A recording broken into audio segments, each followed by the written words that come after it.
भगवद गीता अध्याय 9 राज विद्या योग का सार। 7वें और 8वें अध्याय में श्री कृष्ण ने भक्ति को भगवत प्राप्ति का सरल साधन और योग की सर्वोच्च स्थिति बताया था। 9वें अध्याय में उन्होंने अपनी महिमा का व्याख्यान किया है, जिससे श्रद्धा और भक्ति उत्पन्न होती है। वे यह बोध कराते हैं कि यद्यपि वे अर्जुन के सम्मुख साकार रूप में खड़े हैं, किंतु उन्हें सामान्य मनुष्य समझने की भूल नहीं करनी चाहिए। वे स्पष्ट कहते हैं कि वे समस्त प्राकृतिक शक्तियों के अध्यक्ष हैं और सृष्टि के आरंभ में अनगिनत जीवों को उत्पन्न करते हैं और प्रलय के समय वापस उन्हें अपने में विलीन कर लेते हैं तथा सृष्टि के अगले चक्र में उन्हें पुनः प्रकट करते हैं। जिस प्रकार से शक्तिशाली वायु सभी स्थानों पर प्रवाहित होती है और सदैव आकाश में स्थित रहती है, उसी प्रकार से सभी जीव भगवान में निवास करते हैं। फिर भी वे अपनी योगमय युवा शक्ति द्वारा तटस्थ बने रहकर इन सभी गतिविधियों से विरक्त रहते हैं। केवल भगवान ही आराधना का एकमात्र लक्ष्य है। इसे स्पष्ट करते हुए भगवान श्री कृष्ण देवी देवताओं की पूजा के मिथ्या भ्रम का समाधान करते हैं। भगवान सभी प्राणियों के लक्ष्य, सहायक, शरणदाता और सच्चे मित्र हैं। जिन मनुष्यों की रुचि वैदिक कर्मकांडों का पालन करने में होती है, वे स्वर्गलोक प्राप्त करते हैं। किंतु जब उनके पुण्य कर्म क्षीण हो जाते हैं, तब उन्हें लौटकर पुनः पृथ्वीलोक में आना पड़ता है। लेकिन जो परम प्रभु की भक्ति में तल्लीन रहते हैं, वे उनके परम धाम में जाते हैं। इसलिए श्री कृष्ण उनके प्रति की जाने वाली विशुद्ध भक्ति को सर्वोत्तम बताते हुए उसकी प्रशंसा करते हैं। ऐसी भक्ति में लीन होकर जो कुछ हमारे पास है, वह सब भगवान को समर्पित करते हुए हमें भगवान की इच्छा के साथ पूर्ण रूप से एकनिष्ठ होकर जीवनयापन करना चाहिए। ऐसी शुद्ध भक्ति पाकर हम कर्म के बंधनों से मुक्त रहेंगे और भगवान का प्रेम प्राप्त करने के लक्ष्य को पा सकेंगे। आगे श्री कृष्ण दृढ़तापूर्वक कहते हैं कि वे न तो किसी का पक्ष लेते हैं और न ही किसी की उपेक्षा करते हैं। वह सभी प्राणियों के प्रति निष्पक्ष रहते हैं। यहाँ तक कि अधम पापी भी यदि उनकी शरण में आते हैं, तब भी वे प्रसन्नता से उनको अपनाते हैं और उन्हें शीघ्र सद्गुणी बनाकर पवित्र कर देते हैं। वे वचन देते हैं कि उनके भक्त का कभी पतन नहीं हो सकता। अपने भक्तों के हृदय में आसीन होकर वे उनके आवश्यकताओं की पूर्ति करते हैं और जो पहले से उनके स्वामित्व में होता है, उसकी रक्षा करते हैं। इसीलिए हमें सदैव उनका ही चिंतन और आराधना करनी चाहिए तथा मन और शरीर को पूर्णतया उनके प्रति समर्पित कर उन्हें अपना परम लक्ष्य बनाना चाहिए। श्लोक 1। परम प्रभु ने कहा, हे अर्जुन, क्योंकि तुम मुझसे ईर्ष्या नहीं करते, इसलिए मैं तुम्हें विज्ञान सहित परम गूढ़ ज्ञान बताऊंगा, जिसे जानकर तुम भौतिक जगत के कष्टों से मुक्त हो जाओगे। श्री कृष्ण शुरू में ही बताते हैं कि उनके उपदेश सुनने की पात्रता क्या है। वे कहते हैं कि यह ज्ञान उस व्यक्ति के लिए है जो ईर्ष्या या घृणा से मुक्त हो। वे इसे इसलिए स्पष्ट करते हैं क्योंकि इस अध्याय में वे अपनी महिमा का वर्णन कर रहे हैं। जो लोग श्री कृष्ण का उपहास करते हैं, ये सोचकर कि वे अपनी प्रशंसा कर रहे हैं, वे इन उपदेशों का लाभ नहीं उठा सकते। देखो, यह व्यक्ति अपनी डींग मार रहा है। ऐसा सोचने से वे स्वयं को हानि पहुंचाते हैं। यह मनोवृत्ति अज्ञान और अहंकार से उत्पन्न होती है, जो श्रद्धा और भक्ति को नष्ट कर देती है। ईर्ष्यालु लोग यह नहीं समझ पाते कि भगवान को स्वयं के लिए कुछ पाने की जरूरत नहीं, वे जीवों के कल्याण के लिए ही सब कुछ करते हैं। अपनी महिमा का बखान वे जीवों में भक्ति जगाने के लिए करते हैं, न कि सांसारिक अहंकार के कारण, जैसा हम करते हैं। जब यीशु मसीह ने कहा, मैं ही मार्ग और मैं ही लक्ष्य हूं, तो वे करुणा से प्रेरित होकर बोल रहे थे, न कि अहंकार से। एक सच्चे गुरु की तरह वे बता रहे थे कि भगवान का धाम गुरु के माध्यम से मिलता है। लेकिन ईर्ष्यालु लोग इस करुणा को नहीं समझते और उन पर आत्ममुग्ध होने का आरोप लगाते हैं। चूंकि अर्जुन उदार हृदय और ईर्ष्या से मुक्त है, वह इस परम गूढ़ ज्ञान को ग्रहण करने का पात्र है, जिसे श्री कृष्ण इस अध्याय में प्रकट कर रहे हैं। दूसरे अध्याय में उन्होंने आत्मा को शरीर से अलग एक विशिष्ट इकाई के रूप में समझाया। 7वें और 8वें अध्याय में उन्होंने अपनी परम शक्तियों का वर्णन किया, जो गूढ़ ज्ञान है। अब इस 9वें और आगे के अध्यायों में वे अपनी विशुद्ध भक्ति का ज्ञान प्रकट करेंगे, जो अत्यंत गोपनीय है। श्लोक 2। राजविद्या का यह ज्ञान सभी रहस्यों से सर्वाधिक गहन है। जो इसका श्रवण करते हैं, उन्हें यह शुद्ध कर देता है और यह प्रत्यक्ष अनुभूति कराने वाला है। धर्म की मर्यादा के पालन के लिए इसका सरलता से अभ्यास किया जा सकता है और यह नित्य प्रभावी है। श्री कृष्ण इस ज्ञान को राजविद्या कहते हैं क्योंकि यह सभी ज्ञानों का राजा है। वे इसे पंथ, धर्म या सिद्धांत नहीं, बल्कि सर्वश्रेष्ठ विज्ञान कहते हैं। यह अत्यंत गूढ़ रहस्य है, क्योंकि प्रेम केवल वहां संभव है जहां स्वतंत्रता हो। भगवान जानबूझकर स्वयं को छिपाते हैं ताकि जीव को उनसे प्रेम करने या न करने का विकल्प मिले। वे हमें चेतावनी देते हैं कि हमारे चुने हुए मार्ग के परिणाम क्या होंगे, लेकिन निर्णय हम पर छोड़ते हैं। यह ज्ञान शुद्ध है क्योंकि यह स्वार्थ से मुक्त है। भक्ति जीव को भगवान के प्रति समर्पण के लिए प्रेरित करती है। यह पिछले जन्मों के पापों और उनके बीजों को भस्म कर देती है। पापों के बीज वे अशुद्धियां हैं जो पाप करने की प्रवृत्ति को बनाए रखती हैं। भक्ति इन बीजों को नष्ट कर हृदय को शुद्ध करती है। लेकिन केवल बीजों का नाश पर्याप्त नहीं। हृदय की अशुद्धि का मूल कारण अविद्या है, जिसके कारण हम स्वयं को शरीर मान लेते हैं।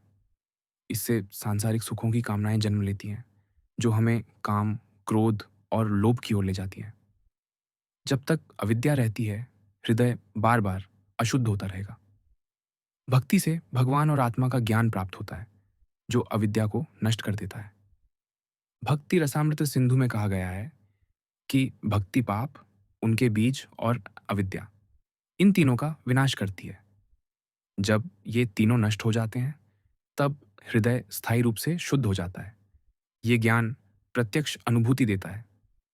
भक्ति योग श्रद्धा से शुरू होता है और भगवान की अनुभूति कराता है, न कि केवल अवधारणाओं पर आधारित है। यह धर्मयुक्त है क्योंकि ये सांसारिक कामनाओं से मुक्त पुण्य कर्म है, जो गुरु की सेवा जैसे कार्यों से पोषित होता है। यह अत्यंत सरल है क्योंकि भगवान हमसे कुछ नहीं मांगते। यदि हम प्रेम करना सीख लें, तो वे सहजता से मिल जाते हैं। यदि यह सर्वोत्तम और सरल ज्ञान है, तो लोग इसका पालन क्यों नहीं करते?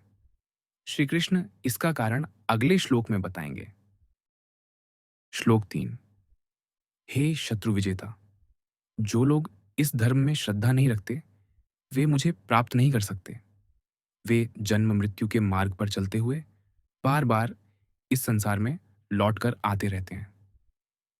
पिछले 2 श्लोकों में श्री कृष्ण ने राजविद्या के 8 गुण बताए, जिसे भगवान के प्रति प्रेममयी भक्ति का मार्ग कहा गया है। चाहे ज्ञान कितना भी श्रेष्ठ हो, यदि कोई इसका अनुसरण करने से इनकार करता है, तो यह है उसके लिए बेकार है।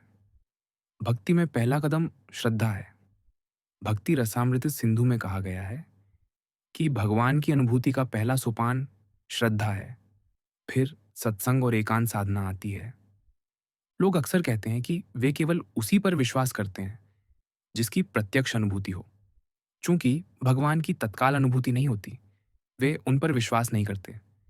लेकिन संसार में कई चीजों पर हम बिना देखे विश्वास करते हैं। एक न्यायाधीश वर्षों पुरानी घटनाओं के आधार पर फैसला देता है। यदि वह केवल प्रत्यक्ष अनुभव पर विश्वास करे, तो पूरी न्याय व्यवस्था ठप हो जाए। एक शासक सूचनाओं के आधार पर देश चलाता है, न कि हर गांव नगर का दौरा करके। सांसारिक कार्यों के लिए भी हर कदम पर श्रद्धा चाहिए। बाइबल में कहा गया है, हम दृष्टि से नहीं, विश्वास के बल पर चलते हैं। एक रोचक कथा है। एक राजा ने साधु से कहा, मैं भगवान पर विश्वास नहीं करता क्योंकि मैं उन्हें देख नहीं सकता। साधु ने गाय लाने को कहा और उसका दूध दुहाने को कहा। फिर पूछा, क्या इस दूध में मक्खन है? राजा ने कहा, हाँ, मुझे विश्वास है कि मक्खन है। साधु ने पूछा, तुमने मक्खन देखा नहीं, फिर विश्वास क्यों? राजा बोला, दूध को दही बनाकर मथने से मक्खन दिखेगा। साधु ने कहा, जैसे दूध में मक्खन है, वैसे ही भगवान सर्वत्र हैं। उनकी अनुभूति के लिए एक प्रक्रिया है। यदि उस पर विश्वास कर उसका पालन करो, तो तुम उनकी अनुभूति कर भगवत प्राप्ति पालोगे। भगवान पर विश्वास स्वाभाविक नहीं है। हमें अपनी इच्छा से सक्रिय होकर विश्वास करने का निर्णय लेना होता है।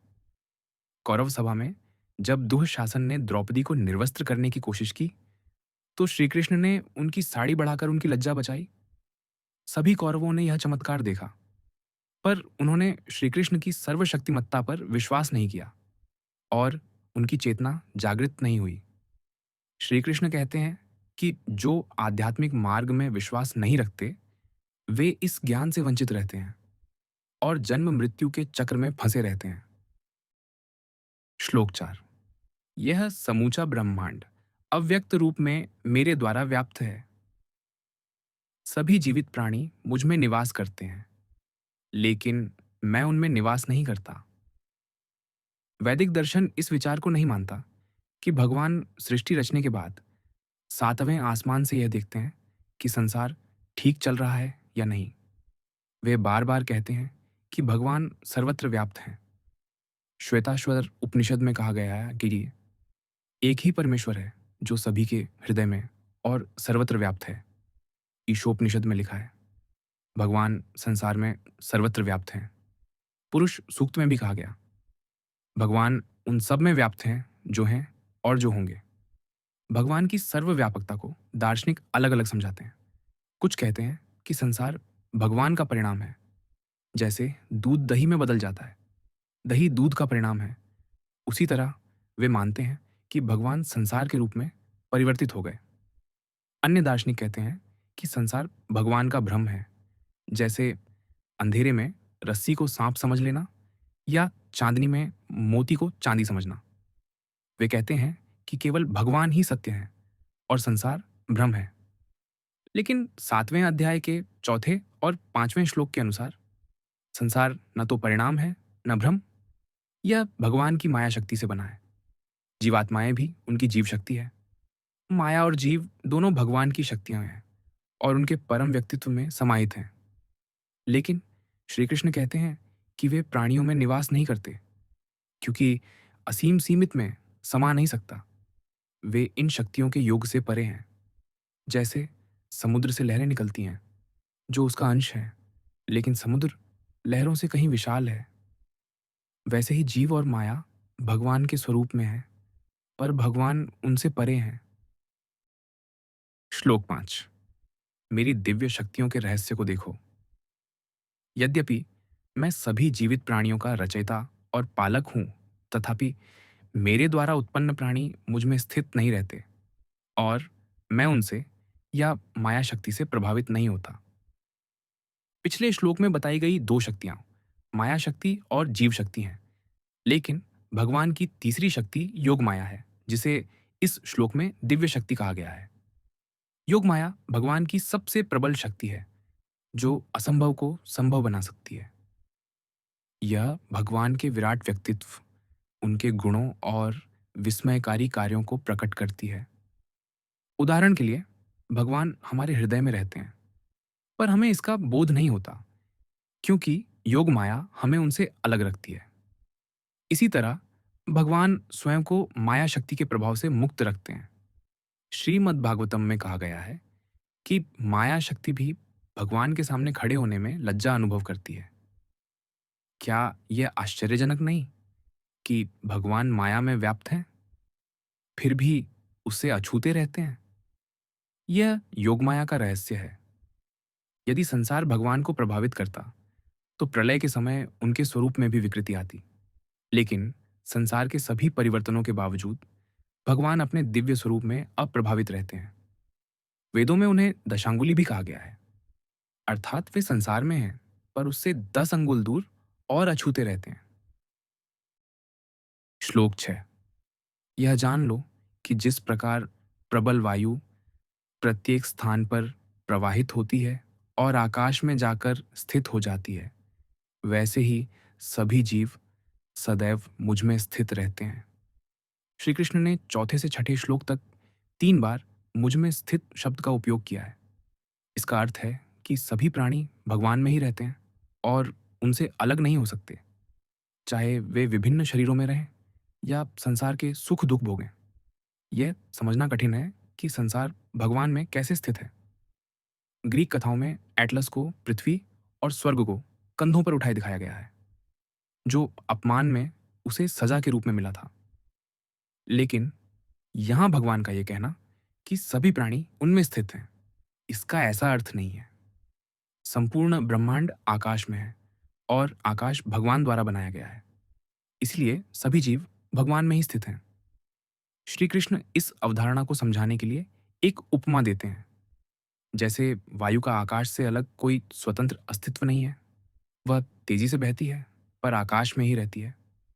वैसे ही जीवों का भगवान से अलग कोई अस्तित्व नहीं है। वे अनित्य शरीरों में समय, स्थान और चेतना के साथ अपनी जीवन यात्रा पूरी करते हैं, पर हमेशा भगवान में ही स्थित रहते हैं। दूसरे दृष्टिकोण से ब्रह्मांड के सभी तत्व भगवान की इच्छा के अधीन हैं। वे उनकी इच्छा से उत्पन्न, पोषित और विनष्ट होते हैं। इस तरह सब कुछ भगवान में ही स्थित है। श्लोक 7 और 8। हे कुंती पुत्र, कल्प के अंत में सभी प्राणी मेरी प्राकृत शक्ति में विलीन हो जाते हैं और अगली सृष्टि के प्रारंभ में मैं उन्हें पुनः प्रकट कर देता हूं। प्राकृत शक्ति का अध्यक्ष होने के कारण मैं बार बार असंख्य योनियों के जीवों को उनकी प्रकृति के अनुसार पुनः पुनः उत्पन्न करता हूं। पिछले 2 श्लोकों में श्री कृष्ण ने कहा कि सभी जीव उनमें स्थित रहते हैं। इससे यह प्रश्न उठता है कि महाप्रलय में जब संसार का संहार होता है तो प्राणी कहाँ जाते हैं? इस श्लोक में इसका उत्तर है। 8वें अध्याय में श्री कृष्ण ने बताया था कि सृजन, स्थिति और प्रलय का चक्र बार बार दोहराया जाता है। यहाँ कल्प के अंत का अर्थ है ब्रह्मा के जीवन काल का अंत। ब्रह्मा के 100 वर्ष पूरे होने पर सभी ब्रह्मांडीय अभिव्यक्तियां अव्यक्त अवस्था में चली जाती हैं। पंच महाभूत, पंच तन्मात्राओं में तन्मात्राएं अहंकार में, अहंकार महान में और महान प्रकृति में विलीन हो जाता है। प्रकृति महाविष्णु के दिव्य शरीर में समा जाती है। उस समय सभी जीवात्माएं अव्यक्त अवस्था में भगवान के दिव्य शरीर में रहती हैं। उनके स्थूल और सूक्ष्म शरीर माया में विलीन हो जाते हैं, लेकिन कारण शरीर बरकरार रहता है। प्रलय के बाद जब भगवान पुनः सृष्टि रचते हैं तो माया प्रकृति महान, अहंकार, तन्मात्राओं और महाभूतों को विपरीत क्रम में प्रकट करती है। सुप्त अवस्था में पड़े जीव, जो केवल कारण शरीर के साथ थे, पुनः संसार में आते हैं। अपने कारण शरीर के आधार पर वे सूक्ष्म और स्थूल शरीर प्राप्त करते हैं और ब्रह्मांड में विभिन्न योनियाएं उत्पन्न होती हैं। ये योनियां ग्रहों के अनुसार भिन्न होती हैं। कुछ ग्रहों पर अग्नि तत्व का प्रभुत्व होता है, तो पृथ्वी पर पृथ्वी और जल तत्व का। इस तरह जीवों के शरीर उनकी सूक्ष्मता के अनुसार विविध होते हैं। इसलिए श्री कृष्ण इन्हें असंख्य जीवन रूप कहते हैं। श्लोक 9। हे धनंजय, इन कर्मों में से कोई भी कर्म मुझे बांध नहीं सकता। मैं तटस्थ नियामक के रूप में रहता हूं और इन कर्मों से विरक्त रहता हूं। चेतना जीवन का आधार है, माया शक्ति जड़ है। फिर भी यह सृष्टि जैसे अद्भुत कार्य कैसे करती है, जिसे देखकर कोई भी चकित हो जाता है। रामचरितमानस में इसका सुंदर वर्णन है। माया शक्ति जड़ है, पर भगवान की आज्ञा पाकर यह ऐसे कार्य करती है जैसे कि चेतन हो। यह रसोई के चिमटे जैसा है, जो निर्जीव होने पर भी रसोइये के हाथ में गर्म पतीलों को उठाने जैसे कार्य करता है। उसी तरह माया शक्ति में स्वयं कुछ करने की शक्ति नहीं है। जब भगवान सृष्टि रचने की इच्छा करते हैं तो वे माया पर दृष्टि डालते हैं और यह प्रकट होती है।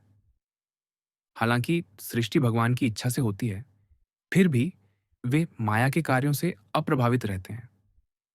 अपनी ह्लादिनी शक्ति के कारण वे सच्चिदानंद स्वरूप में स्थित रहते हैं। वेद उन्हें आत्मा राम कहते हैं। अर्थात जो बिना बाहरी सुख के स्वयं में आनंदमय रहता है।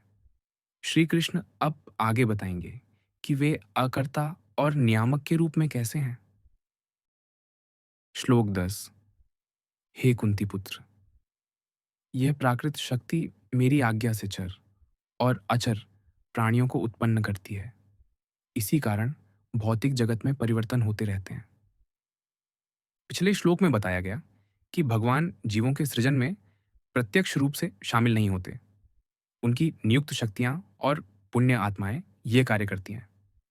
जैसे एक देश का शासक स्वयं सरकार के हर कार्य को नहीं करता, बल्कि उसके अधीन अधिकारी विभिन्न विभागों में कार्य करते हैं। फिर भी सरकार की सफलता या असफलता की जिम्मेदारी शासक की होती है, क्योंकि वह अधिकारियों को कार्य की स्वीकृति देता है। उसी तरह ब्रह्मा और माया शक्ति भगवान की स्वीकृति से सृष्टि और विभिन्न जीवन रूपों को प्रकट करते हैं। इसलिए भगवान को सृष्टा कहा जाता है। श्लोक 11।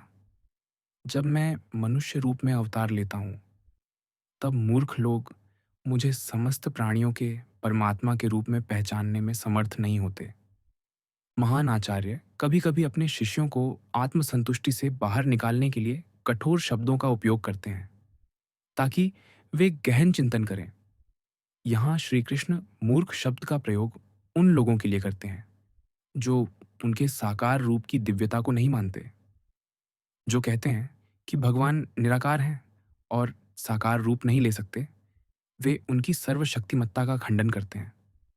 भगवान ने विविध रूपों और रंगों वाला संसार रचा है। यदि वे अनगिनत योनियों को उत्पन्न कर सकते हैं, तो क्या वे स्वयं साकार रूप नहीं ले सकते?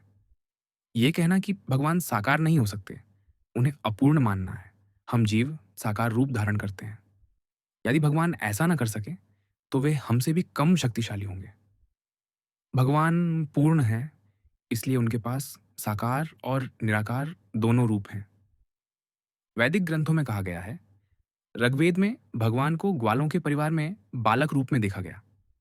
गोपालता पिन्युपनिषद में उन्हें वनमाला पहने, बांसुरी बजाते और मौन मुद्रा में वर्णित किया गया।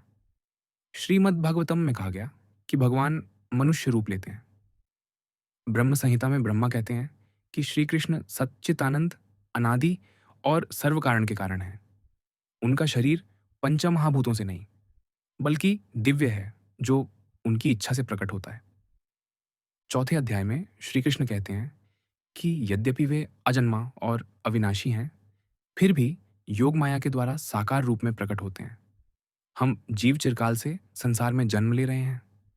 संभव है कि भगवान के पिछले अवतारों के समय हम भी रहे हों और उन्हें देखा हो, लेकिन उनकी दिव्यता को हमारी माइक आंखें नहीं पहचान पाईं। भगवान का स्वरूप ऐसा है कि हर व्यक्ति अपनी सीमा के अनुसार उनकी दिव्यता को समझता है। सत्वगुण वाले सोचते हैं कि श्री कृष्ण विशिष्ट मानव हैं, पर भगवान नहीं। रजोगुण वाले कहते हैं कि वे हमारे जैसे हैं। तमोगुण वाले उन्हें अहंकारी या चरित्रहीन मानते हैं।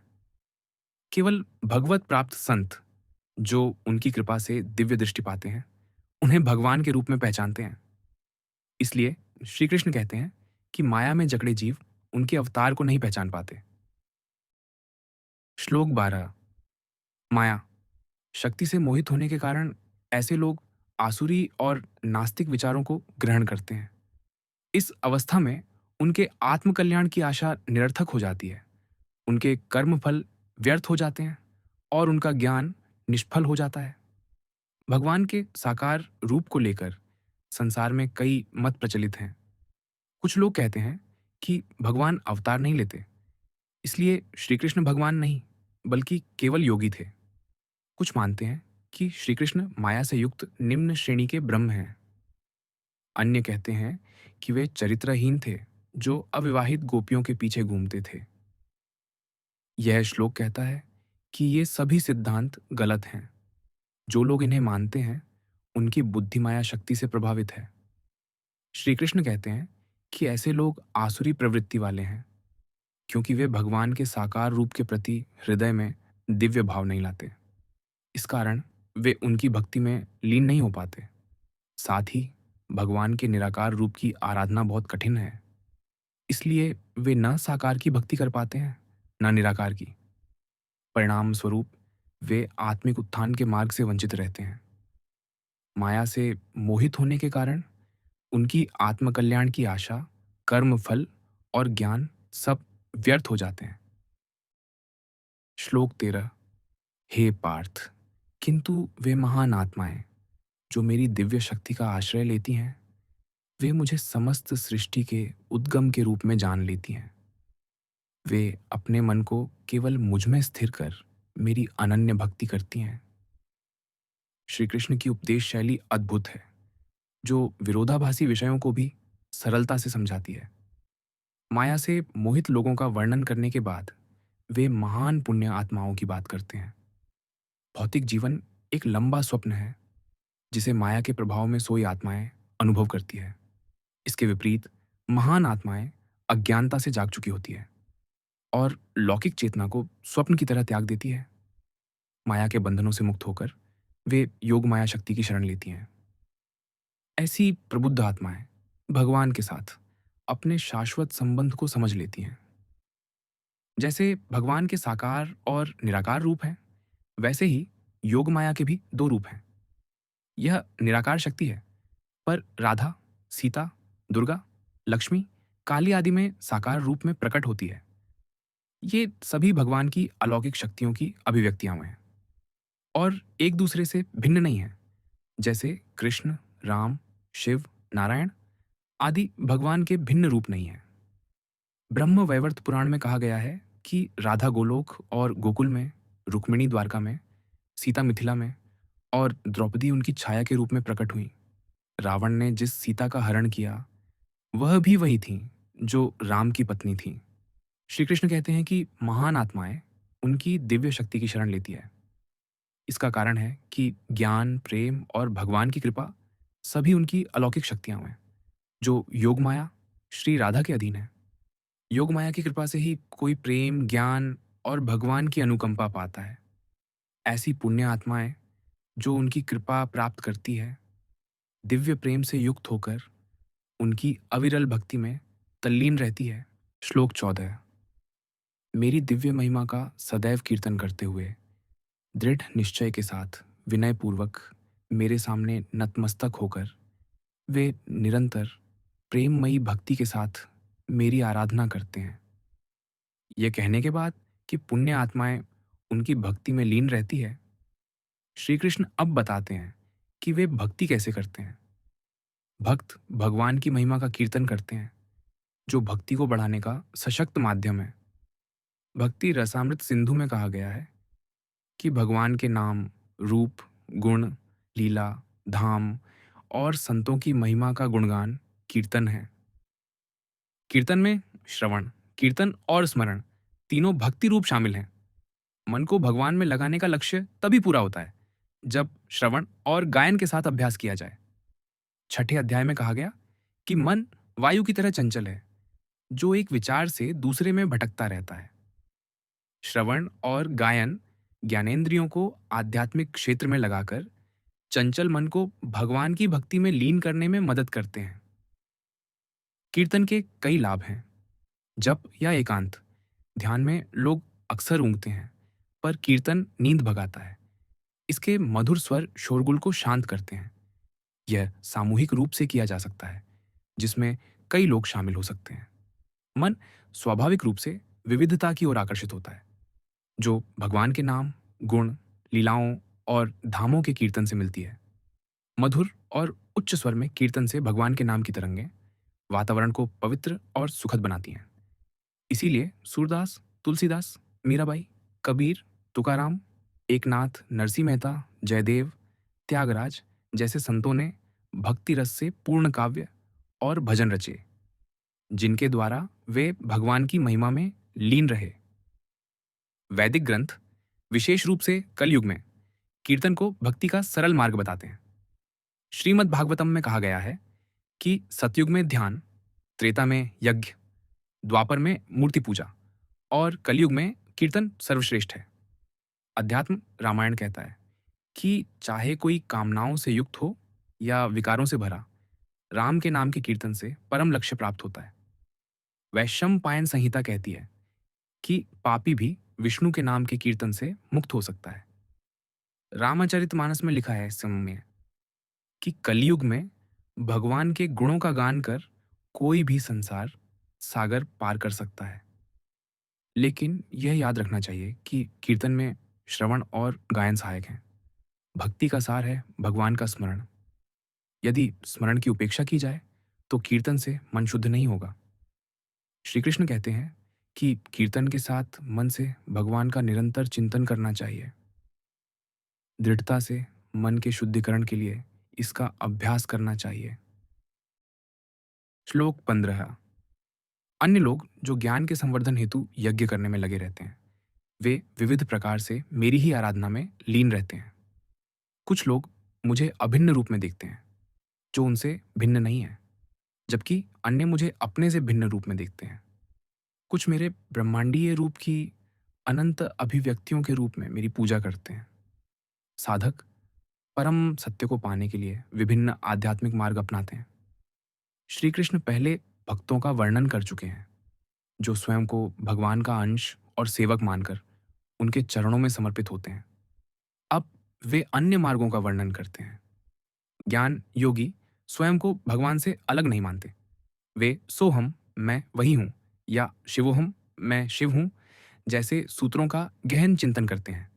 उनका लक्ष्य अभिन्न ब्रह्म की अनुभूति है, जो शाश्वत ज्ञान और आनंद से युक्त पर रूप, गुण और लीला से रहित है। श्री कृष्ण कहते हैं कि ये ज्ञानी योगी उनकी निराकार सर्वव्यापी रूप की आराधना करते हैं। इसके विपरीत अष्टांग योगी स्वयं को भगवान से अलग देखते हैं और उसी तरह उनकी पूजा करते हैं। कुछ लोग ब्रह्मांड को ही भगवान का रूप मानकर उसकी उपासना करते हैं। वैदिक दर्शन में इसे विश्व रूप उपासना कहते हैं। पाश्चात्य दर्शन में इसे पैंथिज्म स्पिनोजा द्वारा समर्थित कहा जाता है, जहां पेन सब और थियोस भगवान का अर्थ है। चूंकि संसार भगवान का अंश है, इसके प्रति दिव्य भाव रखना गलत नहीं, पर यह अपूर्ण है। ऐसे साधकों को भगवान के ब्रह्म, सर्वव्यापी परमात्मा, हृदय में स्थित और साकार रूप का पूर्ण ज्ञान नहीं होता। इन सभी पद्धतियों से एक ही भगवान की उपासना कैसे होती है? श्री कृष्ण इसका उत्तर अगले 2 श्लोकों में देंगे। श्लोक 16 और 17। मैं ही वैदिक कर्मकांड हूं, मैं ही यज्ञ हूं, मैं ही पितरों को दिया जाने वाला तर्पण हूं, मैं ही औषधीय जड़ी बूटी और वैदिक मंत्र हूं, मैं ही घी, अग्नि और यज्ञ का कर्म हूं, मैं ही इस ब्रह्मांड का पिता, माता, आश्रय और पितामह हूं, मैं ही शुद्धिकर्ता, ज्ञान का लक्ष्य और पवित्र मंत्र ओम हूं, मैं ही ऋग्वेद, सामवेद और यजुर्वेद हूं। श्री कृष्ण इन श्लोकों में अपने दिव्य व्यक्तित्व के विभिन्न स्वरूपों की झलक दिखाते हैं। क्रतु का अर्थ है यज्ञ संबंधी कर्मकांड, जैसे वेदों में वर्णित अग्निहोत्र। इन्हें यज्ञ भी कहते हैं, जैसे स्मृति ग्रंथों में विश्वदेवा यज्ञ। औषधम औषधीय जड़ी बूटियों की शक्ति को दर्शाता है। सृष्टि भगवान से प्रकट होती है, इसलिए वे इसके पिता हैं। सृष्टि से पहले वे अप्रकट प्राकृतिक शक्ति को अपने गर्भ में धारण करते हैं, इसलिए माता कहलाते हैं। वे सृष्टि का रक्षण और पोषण करते हैं, इसलिए धाता यानी आश्रयदाता हैं। वे सृष्टा ब्रह्मा के भी पिता हैं, इसलिए पितामह कहलाते हैं। वेद भगवान से प्रकट हुए हैं। रामचरितमानस में कहा गया है कि भगवान ने अपनी श्वास से वेदों को प्रकट किया। वेद उनकी ज्ञान शक्ति है और उनके अनंत विराट स्वरूप का हिस्सा है। यह कहकर कि वे स्वयं वेद हैं, श्री कृष्ण इस सत्य को प्रभावशाली ढंग से प्रकट करते हैं। श्लोक 18। मैं सभी प्राणियों का परम लक्ष्य हूं और मैं ही सबका निर्वाहक, स्वामी, धाम, आश्रय और मित्र हूं। मैं ही सृष्टि का आदि, अंत और मध्य, विश्राम स्थल और मैं ही अविनाशी बीज हूं। आत्मा भगवान का अंश है और उसका भगवान से हर प्रकार का संबंध है। लेकिन शारीरिक चेतना के कारण हम माता, पिता, प्रियजन, बच्चे और मित्र जैसे सांसारिक रिश्तों को सच्चा मानकर उनमें मोहित हो जाते हैं। ये रिश्ते हमें सांसारिक मोह में बांधते हैं, लेकिन ये सगे संबंधी हमें वह पूर्ण और सच्चा प्रेम नहीं दे सकते जिसकी आत्मा को चाह होती है। इसका कारण है कि ये रिश्ते अस्थायी हैं और मृत्यु के बाद बिछुड़ जाते हैं। साथ ही इनका प्रेम स्वार्थ पर आधारित होता है, जो स्वार्थ की पूर्ति के अनुसार घटता बढ़ता रहता है। सांसारिक प्रेम की गहनता क्षण प्रतिक्षण बदलती रहती है। इसके विपरीत भगवान हमारे नित्य संबंधी हैं, जो इस जीवन और मृत्यु के बाद भी हमारे साथ रहते हैं। हर जन्म में, हर योनि में वे हमारे हृदय में रहते हैं। उनका प्रेम निःस्वार्थ है, क्योंकि वे पूर्ण और सिद्ध हैं। वे हमारा आंतरिक कल्याण चाहते हैं। इसलिए भगवान ही हमारे एकमात्र सच्चे संबंधी हैं, जो नित्य और निस्वार्थ दोनों हैं। इस सत्य को समझने के लिए समुद्र और लहरों की उपमा देखें। दो लहरें कुछ समय साथ खेलती हैं। यह भ्रम देती है कि वे घनिष्ठ मित्र हैं, लेकिन कुछ दूरी बाद एक लहर समुद्र में विलीन हो जाती है। फिर दूसरी भी। उनका आपस में कोई संबंध नहीं था। उनका असली संबंध समुद्र से था। उसी तरह भगवान समुद्र हैं और हम लहरें। जीवों का आपस में कोई संबंध नहीं। उनका एकमात्र संबंध भगवान से है, जिनसे वे प्रकट होते हैं। श्री कृष्ण हमें शारीरिक चेतना और सांसारिक रिश्तों की आसक्ति से ऊपर उठने को कहते हैं। आत्मा का सच्चा संबंध केवल भगवान से है, जो हमारे पिता, माता, भाई, बहन, प्रिय और सखा हैं। वैदिक ग्रंथों में इसे बार बार दोहराया गया है। सुबाला श्रुति मंत्र कहता है, नारायण ही हमारे माता, पिता, प्रिय और गंतव्य हैं। रामचरितमानस में लिखा है, हे राम, आप ही स्वामी, दीनबंधु और अंतर्यामी हैं। इस शाश्वत संबंध को समझकर हमें मन को केवल भगवान में तल्लीन करना चाहिए। तभी मन शुद्ध होगा और हम पूर्ण शरणागति की शर्त पूरी कर पाएंगे, जो भगवत प्राप्ति के लिए आवश्यक है। रामचरितमानस कहता है, सांसारिक आसक्तियों के सूत को काटकर मन को भगवान के चरणों में बांध दो। श्री कृष्ण अर्जुन को यही समझाते हैं कि आत्मा का संबंध केवल भगवान से है। श्लोक 19। हे अर्जुन, मैं ही सूर्य को गर्मी प्रदान करता हूँ तथा वर्षा को रोकता और लाता हूँ। मैं ही अनश्वर तत्व और साक्षात मृत्यु हूँ। मैं ही आत्मा और मैं ही पदार्थ हूँ। पुराणों में वर्णित है कि ब्रह्मांड की रचना के समय भगवान ने पहले ब्रह्मा को प्रकट किया और उन्हें सृष्टि रचने का दायित्व सौंपा। जब ब्रह्मा प्राकृतिक पदार्थों और विभिन्न योनियों के सृजन में किंकर्तव्य विमूढ़ हुए, तब भगवान ने उन्हें चतुर्श्लोकी भागवत के रूप में ज्ञान प्रदान किया। इसके आधार पर ब्रह्मा ने सृष्टि रचना को आगे बढ़ाया। इसका पहला श्लोक कहता है, सृष्टि से पहले केवल मैं था, अब जो प्रकट संसार है वह मैं हूं। प्रलय के बाद भी केवल मैं रहूंगा, मेरे अतिरिक्त कुछ नहीं। इसका अर्थ है कि जिस पदार्थ से हम भगवान की पूजा करते हैं वह भी भगवान ही है। जैसे गंगा की पूजा में लोग गंगा जल को ही गंगा में अर्पित करते हैं। जब भगवान सर्वत्र व्याप्त हैं, तो पूजा के लिए प्रयुक्त कोई भी पदार्थ उनसे अलग नहीं। श्लोक 16 से 17 में श्री कृष्ण कहते हैं कि वे वेद, यज्ञ, अग्नि, ओम और यज्ञ कर्म हैं। भक्ति का भाव और विधि चाहे जो हो, अर्पित कोई भी वस्तु भगवान से अलग नहीं। फिर भी भगवान को प्रेम भाव से किया गया अर्पण प्रसन्न करता है, न कि केवल पदार्थ। श्लोक 20। वे जिनकी रुचि वेदों में वर्णित काम कर्मकांडों में होती है, वे यज्ञों के कर्मकांड द्वारा मेरी आराधना करते हैं। वे यज्ञों के अवशेष सोमरस का सेवन कर पापों से शुद्ध होकर स्वर्ग जाने की इच्छा करते हैं। अपने पुण्य कर्मों के प्रभाव से वे स्वर्ग के राजा इंद्र के लोक में जाते हैं और स्वर्ग के देवताओं का ऐश्वर्य पाते हैं। श्लोक 11 और 12 में श्री कृष्ण ने आसुरी और नास्तिक विचारों वाले लोगों का वर्णन किया, जो उनके परिणाम भुगतते हैं। इसके बाद उन्होंने महान आत्माओं की बात की, जो प्रेममयी भक्ति में लीन रहती है। अब इस और अगले श्लोक में वे उन लोगों का उल्लेख करते हैं जो न भक्त हैं, न नास्तिक, ये लोग वैदिक कर्म कांडों का पालन करते हैं, जिन्हें त्रिविद्या कहा जाता है। त्रिविद्या के अनुयायी यज्ञों या अन्य कर्मकांडों द्वारा इंद्र जैसे देवताओं की पूजा करते हैं, पर अप्रत्यक्ष रूप से भगवान की ही आराधना करते हैं। उन्हें यह बोध नहीं होता कि देवताओं के उपहार भगवान ही प्रदान करते हैं।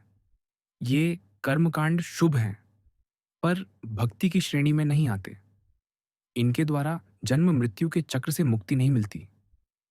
पुण्य कर्मों से वे इंद्र के स्वर्ग लोक में जाते हैं, जहां पृथ्वी के इंद्रिय सुखों से हजारों गुना श्रेष्ठ सुख प्राप्त करते हैं। अगले श्लोक में श्री कृष्ण स्वर्ग के सुखों के दोषों की चर्चा करेंगे। श्लोक 21। जब वे स्वर्ग के सुखों को भोग लेते हैं और उनके पुण्य कर्मों के फल क्षीण हो जाते हैं, तब फिर वे पृथ्वी लोक पर लौट आते हैं। इस प्रकार वे जो अपने इच्छित पदार्थ प्राप्त करने हेतु वैदिक कर्म कांडों का पालन करते हैं, बार बार इस संसार में आवागमन करते रहते हैं। श्री कृष्ण इस श्लोक में यह स्पष्ट करते हैं कि स्वर्गलोक के दैवीय सुख अस्थायी हैं। जिन लोगों को स्वर्ग भेजा जाता है, वे स्वर्ग के सुखों और ऐश्वर्य का भरपूर भोग करते हैं। बाद में जब उनके पुण्य कर्म समाप्त हो जाते हैं, तब उन्हें पृथ्वी लोक पर वापस भेज दिया जाता है। स्वर्गलोक को प्राप्त करने से आत्मा की आनंद की खोज पूरी नहीं होती। हम भी अपने अनंत पूर्व जन्मों में वहां पर कई बार जा चुके हैं, तथापि आत्मा की अनंत सुख पाने की भूख अभी तक शांत नहीं हुई है। सभी वैदिक ग्रंथों में इसका समर्थन किया गया है। श्रीमद् भागवतम में कहा गया है, स्वर्ग के निवासी तब तक स्वर्ग के सुखों का भोग करते हैं जब तक उनके पुण्य कर्म समाप्त नहीं हो जाते। कुछ अंतराल के बाद उन्हें अनिच्छा से बलपूर्वक निम्न लोकों में भेज दिया जाता है। रामचरितमानस में लिखा है, स्वर्ग की प्राप्ति अस्थायी है और वहां भी दुख पीछा नहीं छोड़ते। जिस प्रकार खेल के मैदान में फुटबॉल को चारों ओर खिलाड़ी ठोकर मारते रहते हैं, उसी प्रकार से माया भी जीवात्मा को भगवान को भूल जाने का दंड देने के लिए इधर उधर ठोकर मारती रहती है। आत्मा कभी निम्न लोकों में जाती है और कभी कभी उच्च लोकों में जाती है। निम्न और उच्च लोकों की असंख्य योनियों जिन्हें यह प्राप्त करती है, उनमें से केवल मनुष्य योनि में ही भगवत प्राप्ति का अवसर मिलता है। इसलिए देवता लोग भी मनुष्य जन्म प्राप्त करने हेतु प्रार्थना करते हैं, ताकि वे पिछली भूल को सुधारने और भगवत प्राप्ति का प्रयास कर सकें। नारद पुराण कहता है, मानव जन्म अत्यंत दुर्लभ है, यहाँ तक कि स्वर्ग के देवता भी इसे पाने के लिए प्रार्थना करते हैं। रामचरितमानस में श्री राम कहते हैं, हे अयोध्यावासियों, ये आपका परम सौभाग्य है कि आपको मानव जन्म प्राप्त हुआ है, जो कि अत्यंत दुर्लभ है, और स्वर्ग के देवता भी इसकी इच्छा करते हैं। जब देवतागण मनुष्य जन्म चाहते हैं, तब फिर मनुष्य स्वर्गलोक में क्यों जाना चाहते हैं? इसकी अपेक्षा हमें भगवान की भक्ति में लीन होकर भगवत प्राप्ति का लक्ष्य रखना चाहिए। श्लोक 22। किंतु जो लोग सदैव मेरे बारे में सोचते हैं और मेरी अनन्य भक्ति में लीन रहते हैं, एवं जिनका मन सदैव मुझ में तल्लीन रहता है, उनकी जो आवश्यकताएं होती हैं, उन्हें मैं पूरा करता हूँ, और जो कुछ उनके स्वामित्व में होता है, उसकी रक्षा करता हूँ। एक माँ पूर्ण रूप से उस पर आश्रित नवजात शिशु के प्रति अपने दायित्वों का त्याग करने के बारे में सोच नहीं सकती। शिशु की परम और शाश्वत माँ भगवान ही हैं। भगवान केवल उन पर पूर्ण शरणागत जीवात्माओं को माँ जैसी सुरक्षा प्रदान करते हैं। यहाँ वहाँ में हम शब्द का प्रयोग किया गया है, जिसका अर्थ ये है, मैं अपने भक्तों की रक्षा का दायित्व स्वयं लेता हूँ। यह ठीक उसी प्रकार है जैसे कोई विवाहित व्यक्ति अपनी पत्नी और बच्चों की देखभाल का दायित्व अपने ऊपर लेता है। भगवान दो वचन देते हैं। पहला योग है, जिसके माध्यम से वे अपने भक्तों को आध्यात्मिक संपत्ति प्रदान करते हैं। दूसरा क्षेम है, जिसके द्वारा वे भक्तों की उस आध्यात्मिक संपत्ति की रक्षा करते हैं जो उनके पास पहले से है। किंतु भगवान ने इसके लिए अनन्य शरणागति की शर्त रखी है। इसे पुनः माँ और पुत्र के उदाहरण से समझा जा सकता है। नवजात शिशु अपनी माँ पर पूर्णतया आश्रित होता है, जो अपने शिशु की पूरी तरह से देखभाल करती है। बच्चे को जब किसी वस्तु की आवश्यकता होती है, तब वह रोने लगता है और फिर माँ उसे दूध पिलाती है, उसे स्वच्छ करती है और स्नान आदि कराती है। लेकिन जब वह शिशु 5 वर्ष का हो जाता है, तब वह उपर्युक्त सभी कार्य स्वयं करने लग जाता है और कुछ सीमा तक माँ का दायित्व कम हो जाता है। जब बालक युवा हो जाता है और अपने उत्तरदायित्व को अनुभव करने लगता है, तब माँ अपने कुछ और उत्तरदायित्वों का त्याग कर देती है। अब यदि पिता घर में आकर अपने पुत्र के संबंध में कुछ पूछता है कि हमारा पुत्र कहाँ है, तब माँ उत्तर देती है, वह विद्यालय से घर वापस नहीं आया। संभवतः वह अपने मित्र के साथ मूवी देखने गया होगा। अब माँ की यह मनोवृत्ति उसके प्रति स्वाभाविक हो जाती है।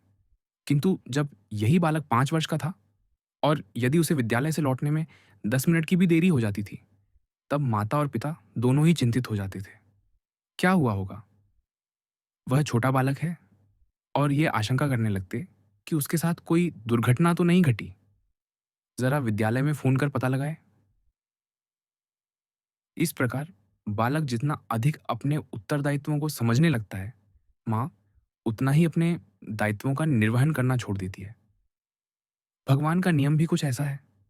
जब हम स्वयं को कर्ता मानकर अपनी स्वेच्छा से कार्य करते हैं और अपनी क्षमता पर भरोसा कर लेते हैं, तब भगवान अपनी कृपा नहीं बरसाते। वे केवल हमारे कर्मों का लेखा-जोखा रखकर उसी के अनुरूप हमें फल देते हैं। जब हम भगवान के प्रति आंशिक रूप से शरणागत होते हैं और आंशिक रूप से संसार का आश्रय लेते हैं, तब भगवान भी हम पर आंशिक कृपा करते हैं। और जब हम स्वयं को पूर्ण शरणागत कर देते हैं, मामेकम शरणम व्रज, तब भगवान हम पर कृपा करते हैं और जो हमारे पास है उसकी रक्षा करने और जो कमी है उसे पूरा करने का दायित्व अपने ऊपर ले लेते हैं। श्लोक 23। हे कुंती पुत्र, जो श्रद्धापूर्वक अन्य देवताओं की पूजा करते हैं, वे मेरी ही पूजा करते हैं, लेकिन वे यह सब अनुचित ढंग से करते हैं। जो भगवान की पूजा करते हैं, उनकी मनोस्थिति का वर्णन करने के पश्चात श्री कृष्ण अब उन लोगों की स्थिति को स्पष्ट कर रहे हैं, जो सांसारिक सुख प्राप्त करने के लिए देवताओं की पूजा करते हैं। वे श्रद्धायुक्त भी होते हैं और वे स्वर्ग के देवताओं से अपनी प्रार्थना का फल भी प्राप्त करते हैं, किंतु ऐसे लोगों का ज्ञान अपूर्ण होता है। वे यह अनुभव नहीं कर पाते कि स्वर्ग के देवतागण अपनी शक्तियां भगवान से प्राप्त करते हैं। इस प्रकार वे अप्रत्यक्ष रूप से परमात्मा के दिव्य स्वरूप की भी पूजा करते हैं। यदि कोई सरकारी अधिकारी किसी नागरिक की शिकायत का निवारण करता है, तब उसे उस पर कृपा करने का श्रेय नहीं दिया जा सकता। वह केवल अपने अधिकार क्षेत्र के अंतर्गत सरकार द्वारा प्रदत्त शक्तियों का प्रयोग करता है। इसी प्रकार की शक्तियां देवताओं को भगवान से प्राप्त होती हैं। इस प्रकार से जो सर्वोच्च ज्ञान से युक्त हैं, वे अप्रत्यक्ष मार्ग का अनुसरण नहीं करते। वे भगवान को समस्त शक्तियों का स्रोत मानकर पूजा करते हैं। सर्वात्मा भगवान को अर्पित की गई ऐसी पूजा स्वतः समस्त सृष्टि को संतुष्ट करती है। श्रीमद् भागवतम में कहा गया है, जब किसी वृक्ष की जड़ को पानी दिया जाता है, तब उसके तनों, शाखाओं, टहनियों, पत्तियों और फूलों का भी पोषण होता है। जब हम अपने मुख से अन्न का सेवन करते हैं, तब यह हमारी प्राण शक्ति और इंद्रियों को स्वतः पोषित करता है। इसी प्रकार से जब सर्वात्मा भगवान की पूजा की जाती है, तब देवता सहित उनके सभी श्वासों की भी पूजा हो जाती है। यदि हम वृक्ष की जड़ों की उपेक्षा कर उनकी पत्तियों पर पानी डालते हैं, तब वृक्ष सूख जाता है। इस प्रकार देवताओं को अर्पित पूजा निश्चित रूप से भगवान तक पहुंच तो जाती है, लेकिन ऐसे भक्तों को आध्यात्मिक लाभ नहीं मिलता। इसका विस्तृत विवरण अगले श्लोक में है। श्लोक 24। मैं ही समस्त यज्ञों का एकमात्र भोक्ता और स्वामी हूं, लेकिन जो मेरी दिव्य प्रकृति को पहचान नहीं पाते, वे पुनर्जन्म लेते हैं। श्री कृष्ण अब देवताओं की पूजा करने के दोषों को समझा रहे हैं। परम प्रभु द्वारा प्रदत्त शक्तियों से देवतागण अपने भक्तों को सांसारिक पदार्थ प्रदान करने में सक्षम होते हैं, लेकिन वे अपने भक्तों को जन्म मरण के बंधन से मुक्त नहीं करवा सकते। वे अपने भक्तों को वही दे सकते हैं जो उनके पास होता है।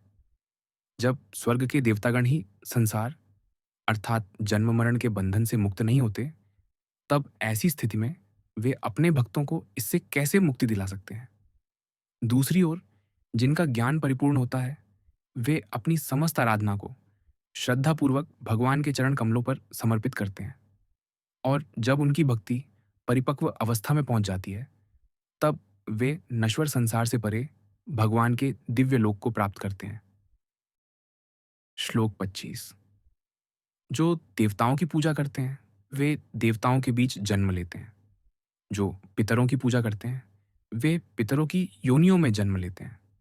भूत प्रेतों की पूजा करने वाले उन्हीं के बीच जन्म लेते हैं, और केवल मेरे भक्त मेरे धाम में प्रवेश करते हैं। भक्त जिस सत्ता की आराधना करते हैं, वे उसके स्तर तक उठ जाते हैं। जैसे किसी पाइप से जल उसी जलाशय तक पहुंचता है जिससे उसे जोड़ा जाता है। इस श्लोक में विभिन्न सत्ता की आराधना से प्राप्त होने वाले गंतव्यों की जानकारी द्वारा श्री कृष्ण हमें इनकी जटिलताओं को समझा रहे हैं। इस जानकारी द्वारा वे हमें यह निर्णय लेने में सहायता प्रदान करते हैं कि आध्यात्मिक उन्नति पर पहुंचने के लिए हमें केवल भगवान की आराधना करनी चाहिए। वर्षा के देवता इंद्र, सूर्य, धन के देवता कुबेर और अग्नि देवता आदि की आराधना करने वाले स्वर्गलोक को जाते हैं। उसके बाद जब उनके पुण्य कर्म क्षीण हो जाते हैं, तब उन्हें स्वर्ग से लौटा दिया जाता है।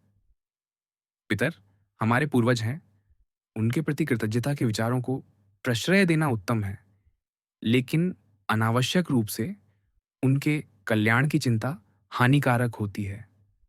जो पितरों की पूजा करते हैं, वे मृत्यु के पश्चात अपने पितरों के लोक में जाते हैं।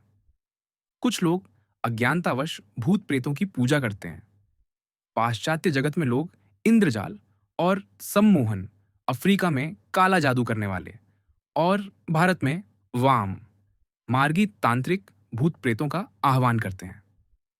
श्री कृष्ण कहते हैं, जो लोग ऐसे कर्मों में लिप्त रहते हैं, वे अगला जन्म भूत पिशाचों की योनियों में लेते हैं।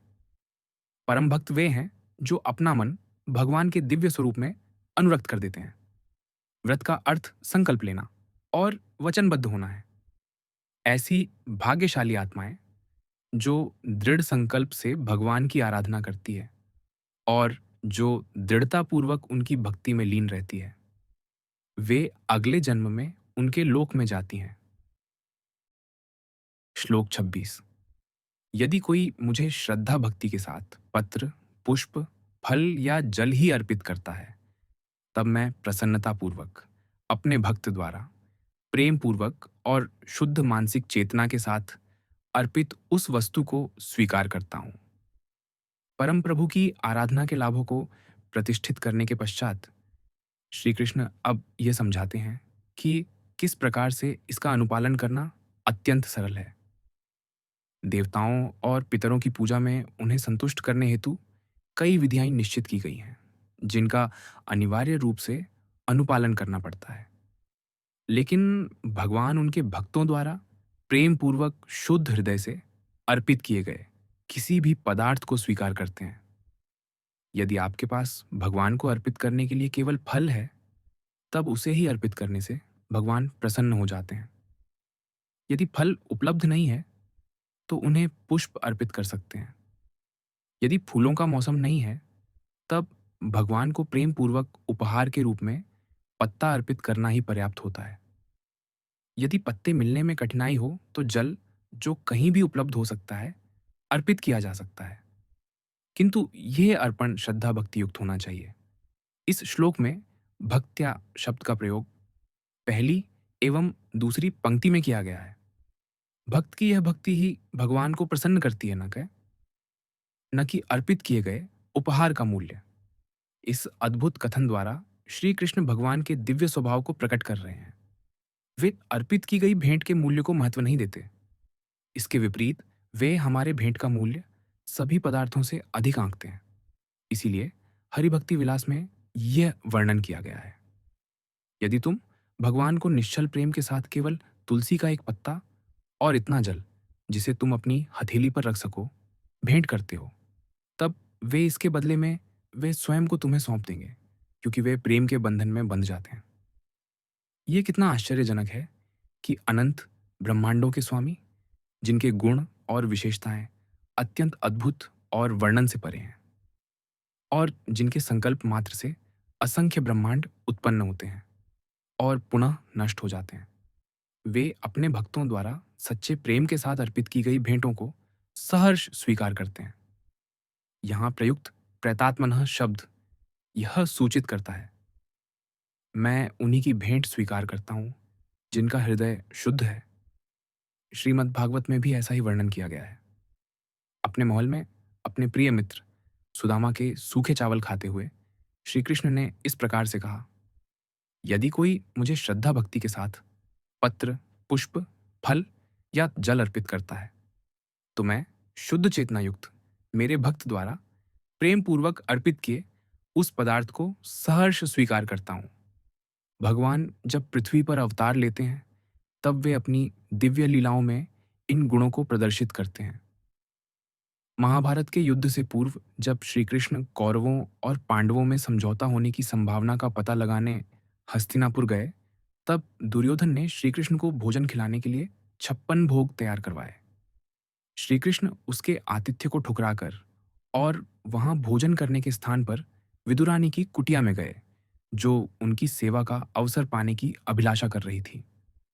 विदुरानी श्री कृष्ण को अपने घर में देखकर आनंद से ओतप्रोत हो गई। उसने उन्हें केले अर्पित किए, किंतु उसकी बुद्धि प्रेम भाव से ऐसी स्तंभित हो गई कि उसे इसका बोध नहीं रहा कि वह केले के फल को नीचे और केले के छिलके श्री कृष्ण के मुंह में डाल रही थी। फिर भी उसकी भक्ति भावना को देखकर श्री कृष्ण ने आनंद पूर्वक केले के छिलकों को ऐसे खाया जैसे कि वे संसार का अति स्वादिष्ट भोजन हो। श्लोक 27। हे कुंती पुत्र, तुम जो भी करते हो, जो भी खाते हो, पवित्र यज्ञाग्नि में जो आहुति डालते हो, जो भी दान देते हो, जो भी तपस्या करते हो, ये सब मुझे अर्पित करते हुए करो। पिछले श्लोक में श्री कृष्ण ने कहा कि सभी पदार्थ उन्हें अर्पित करने चाहिए। अब वे कहते हैं कि समस्त कर्म भी उन्हें अर्पित करने चाहिए। कोई भी व्यक्ति अपने जिन सामाजिक दायित्वों का निर्वहन करता है, जो भी शाकाहारी भोजन ग्रहण करता है, जो भी पदार्थ सेवन करता है, जो भी वैदिक कर्मकांड करता है, जो भी व्रत या तपस्या करता है, उसे यह ध्यान रखना चाहिए कि वह मानसिक रूप से भी सभी कार्यों को मुझे समर्पित करते हुए करे। प्रायः लोग भक्ति को अपने दैनिक जीवन से अलग रखते हैं और वे ऐसा समझते हैं कि यह केवल मंदिर के भीतर किया जाने वाला कार्य है। किंतु भक्ति को केवल मंदिर के प्रांगण तक सीमित न रखकर अपने जीवन के प्रत्येक क्षण में इसमें तल्लीन होना आवश्यक है। नारद मुनि ने भक्ति की इस प्रकार से व्याख्या की है, भक्ति का तात्पर्य अपने समस्त कर्मों को भगवान को अर्पित करना है और उनका एक क्षण भी विस्मरण होने पर परम व्याकुल होना है। जब कर्म मानसिक रूप से भगवान को सौंप दिए जाते हैं, तब उसे अर्पण कहते हैं। इस मनोवृत्ति से सभी लौकिक कर्म भगवान की दिव्य सेवा में परिवर्तित हो जाते हैं। स्वामी विवेकानंद ने भी कर्म के प्रति इस प्रवृत्ति को व्यक्त किया है। कोई कार्य लौकिक नहीं है, सब कुछ भक्ति और सेवा है। संत कबीर अपने दोहे में कहते हैं, मैं जहां भी चलता हूं, मैं यही अनुभव करता हूं कि मैं भगवान के मंदिर की परिक्रमा कर रहा हूं।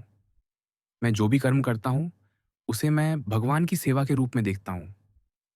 जब मैं सोता हूं, तब मैं इस भाव का ध्यान करता हूं कि मैं भगवान की आज्ञा का पालन कर रहा हूं।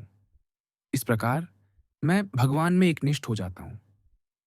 श्रीमद् भागवतम में कहा गया है, कोई भी शरीर से, वाणी से, इंद्रियों से, बुद्धि से, अहंकार से, अनेक जन्मों अथवा एक जन्म की प्रवृत्तियों से स्वभाववशः जो भी करता है, वह सब परम प्रभु नारायण को समर्पित करना चाहिए।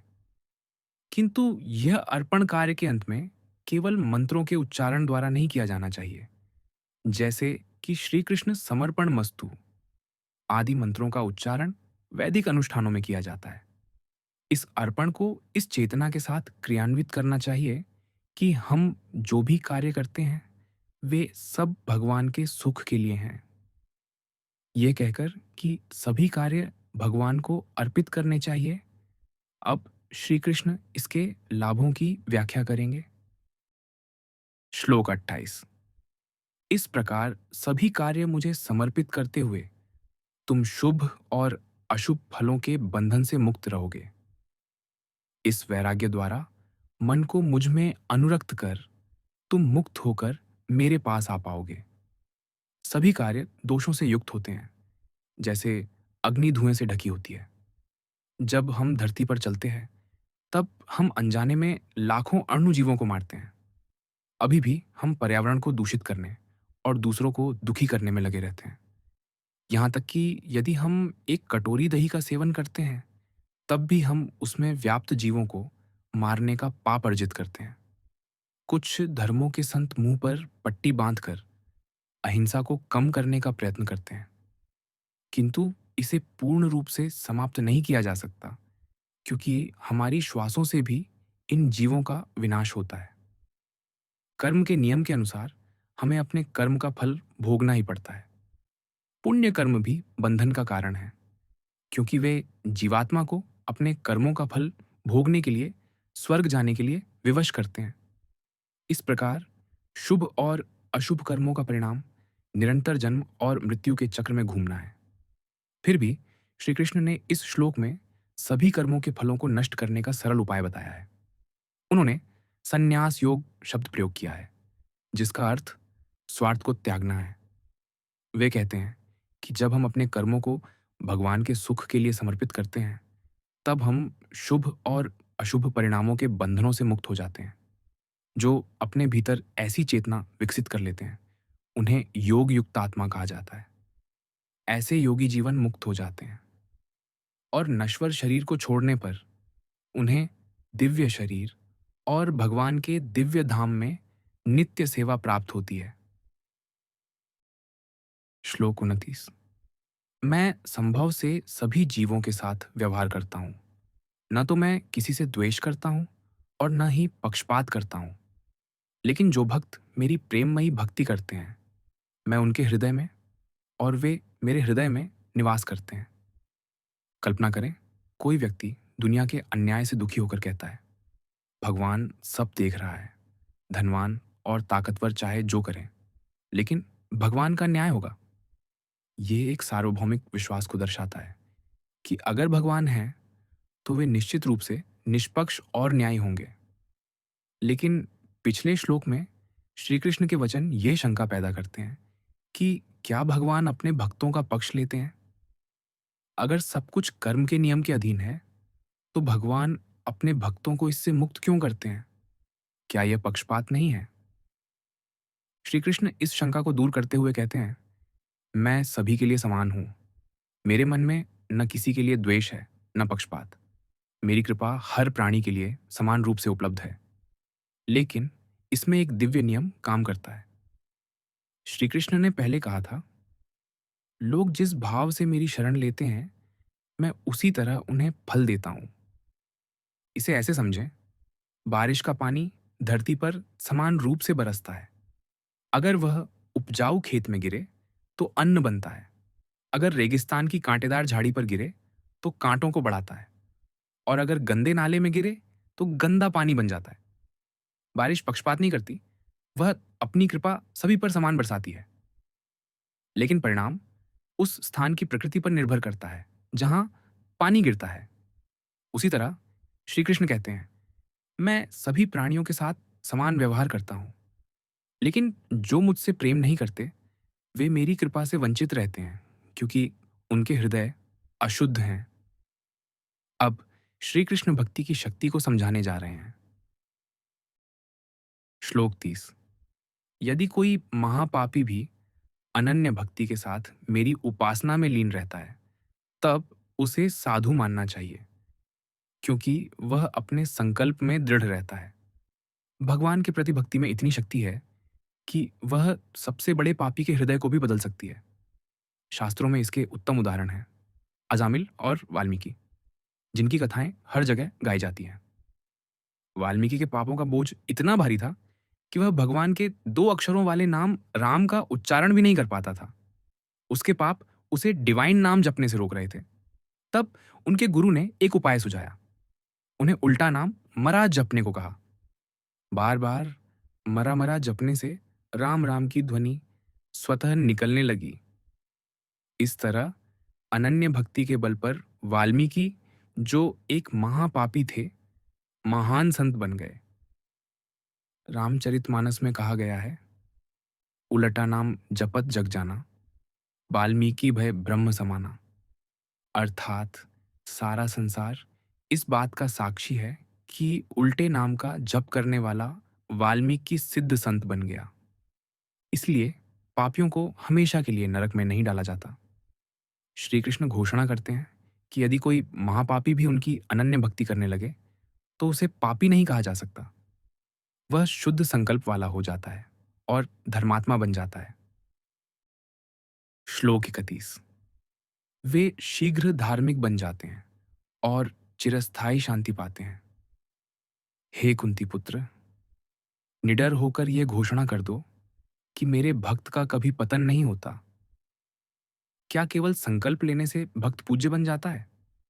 श्री कृष्ण स्पष्ट करते हैं कि यदि भक्त अनन्य भक्ति में अटूट श्रद्धा रखता है तो उसका हृदय शुद्ध हो जाता है और वह सहज ही संतों के गुण विकसित कर लेता है। भगवान पूर्णतया न्याय, सच्चे, करुणामय और दयावान हैं। चूंकि हम जीव उनके अंश हैं, हम स्वाभाविक रूप से इन गुणों की ओर आकर्षित होते हैं। लेकिन सद्गुणी बनना आसान नहीं। बचपन से हमें सिखाया जाता है कि सत्य बोलो, दूसरों की सेवा करो, काम क्रोध से मुक्त रहो। फिर भी हम इन्हें अपनाने में असमर्थ रहते हैं।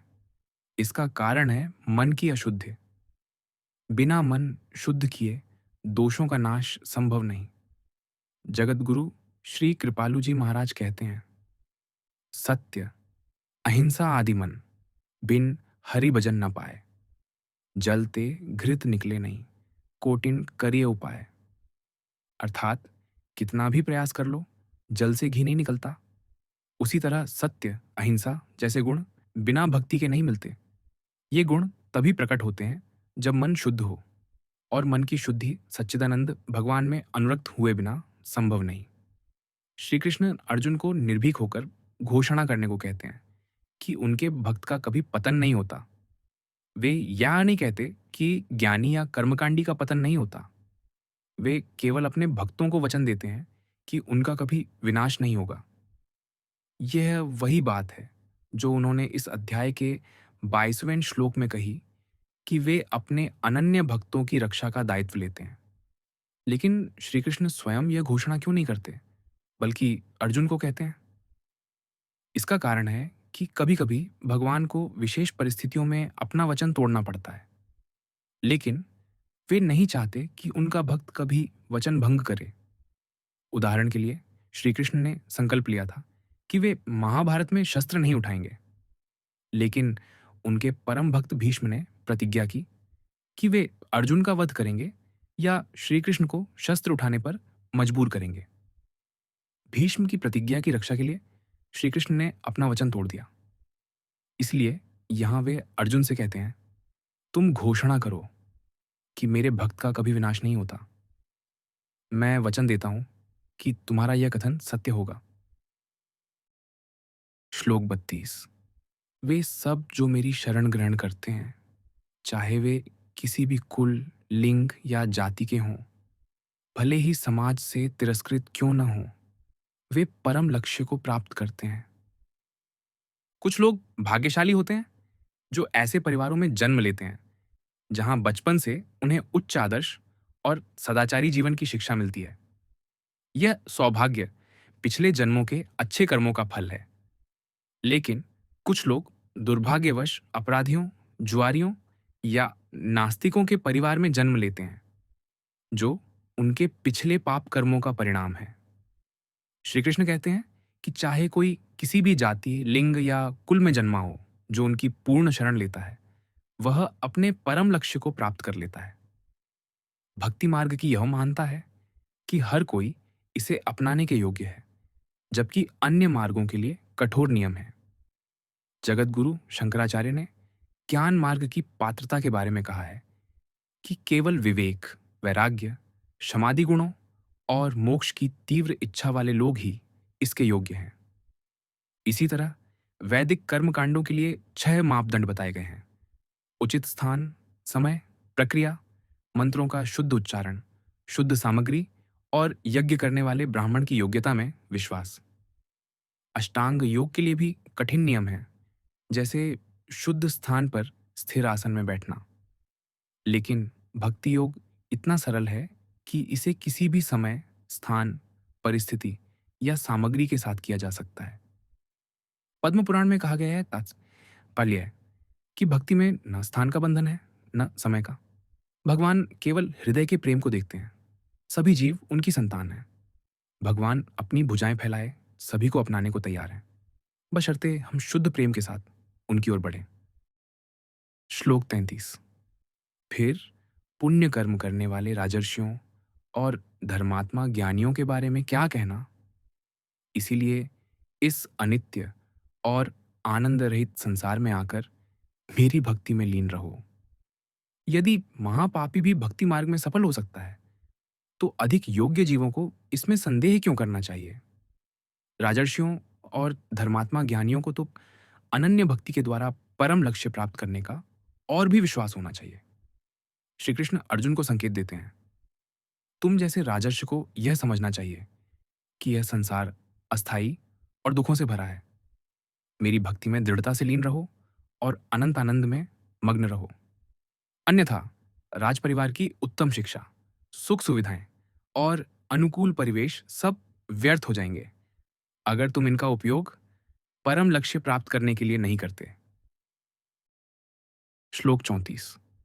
सदैव मेरा चिंतन करो, मेरे भक्त बनो, मेरी पूजा करो। अपने मन और शरीर को मुझे समर्पित करने से तुम निश्चित रूप से मुझे प्राप्त करोगे। इस पूरे अध्याय में भक्ति मार्ग पर जोर देते हुए श्री कृष्ण अर्जुन से अनुनय विनय के साथ भक्त बनने का आग्रह करते हैं। वे कहते हैं कि भगवान की भक्ति में मन को उनके दिव्य रूप में तल्लीन कर, पूर्ण दीनता के साथ सच्ची श्रद्धा व्यक्त करते हुए चेतना को भगवान में एकीकृत करना ही सच्चा योग है। नमस्कार का भाव वह विनम्रता है जो अहंकार को समाप्त करती है। यह भाव भक्ति में डूबने से उत्पन्न होता है। इस तरह हृदय को भक्ति में डुबोकर अहंकार से मुक्त होकर मनुष्य को अपने सभी विचार और कर्म भगवान को समर्पित कर देने चाहिए। श्री कृष्ण अर्जुन को आश्वस्त करते हैं कि भक्ति योग के द्वारा भगवान के साथ पूर्ण समागम से निश्चित रूप से भगवत प्राप्ति होती है। इसमें कोई संदेह नहीं होना चाहिए